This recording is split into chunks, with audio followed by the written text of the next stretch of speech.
Hey, this is Rob with Travels with Dottie, and the topic today is mental health care on the road. It's a topic that isn't discussed very often, but it's vitally important. For those of you that don't know, I am a licensed professional counselor, and I've been in practice for almost 20 years. I'm retired, but do a little bit of online counseling on the side. Also, I have suffered from both anxiety and depression. And one of the things that got me to be a counselor are the positive experiences I've had with counselors or therapists in the past.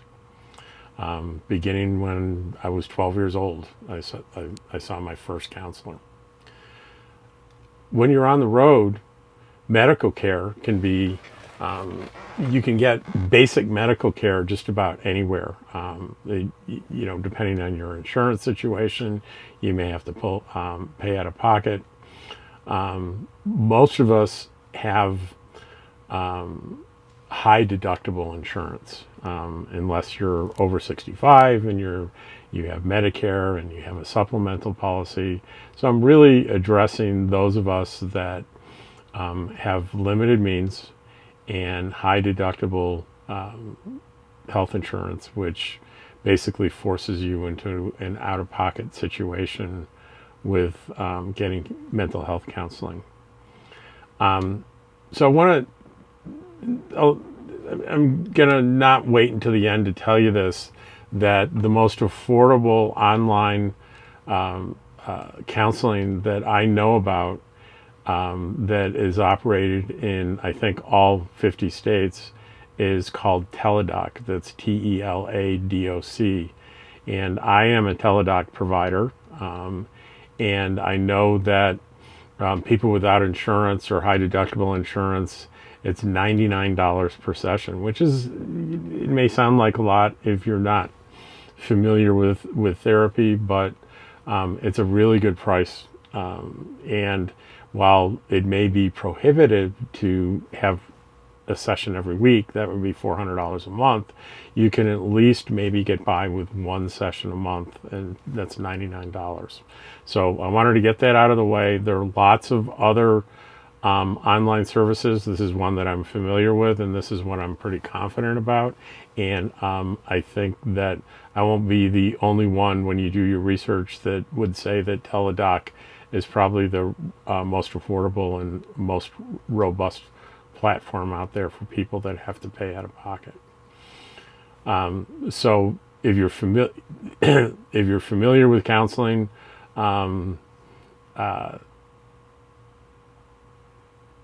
things are a little different when you're on the road.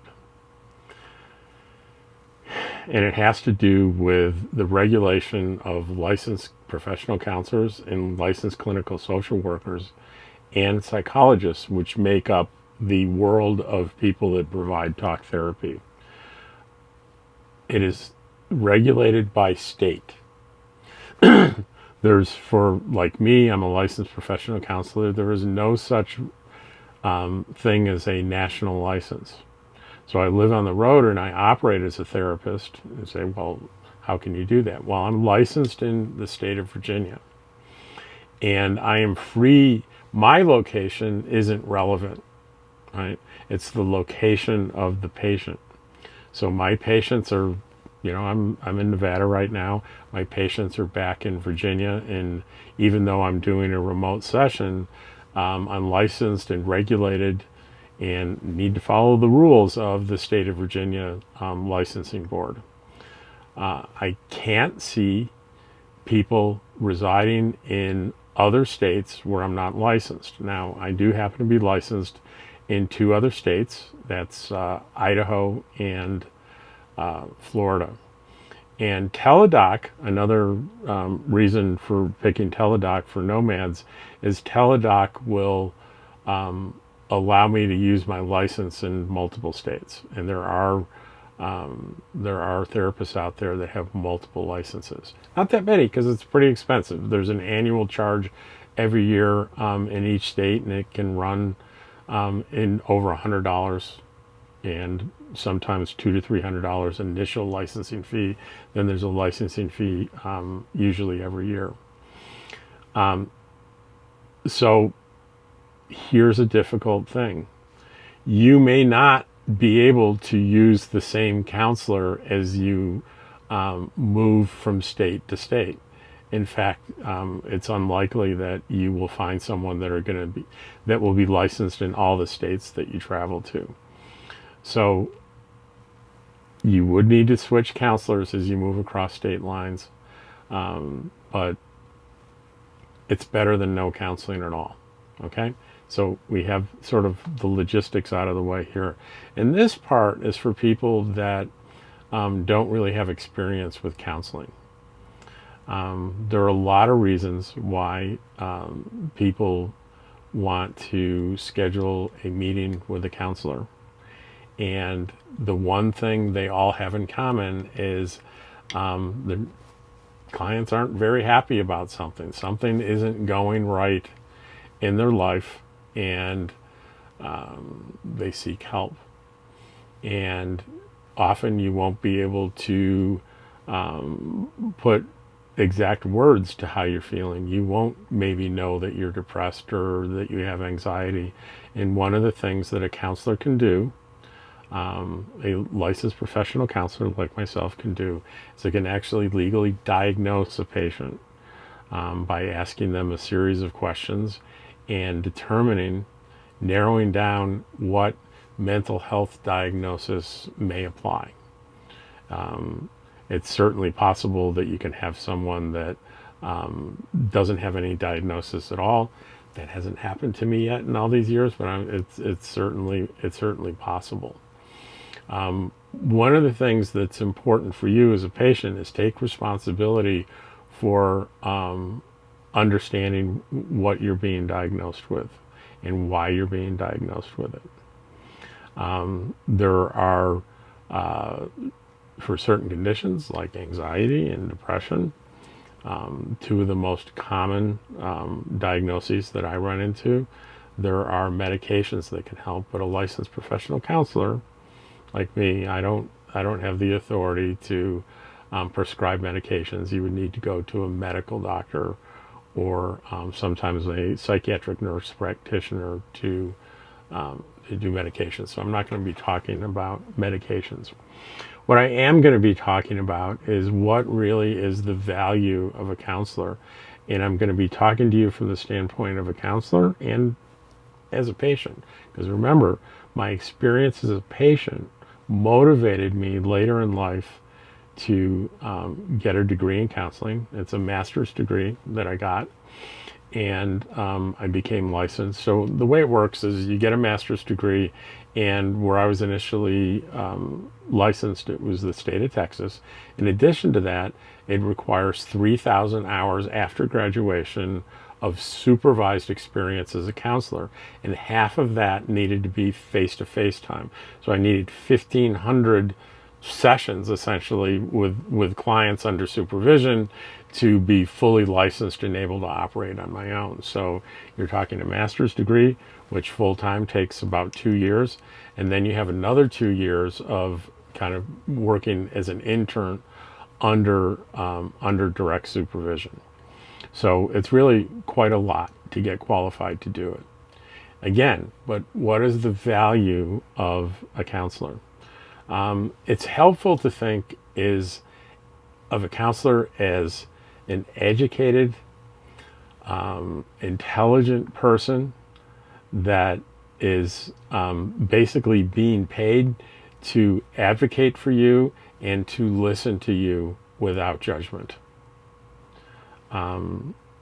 That's a rare thing, is having someone that you can talk to and virtually say anything to, and that person will withhold their judgment and keep things confidential. I mean, if you're a therapist and you don't keep things confidential other than emergency things like a threat of suicide or a threat of someone else being harmed, that's a violation of ethics.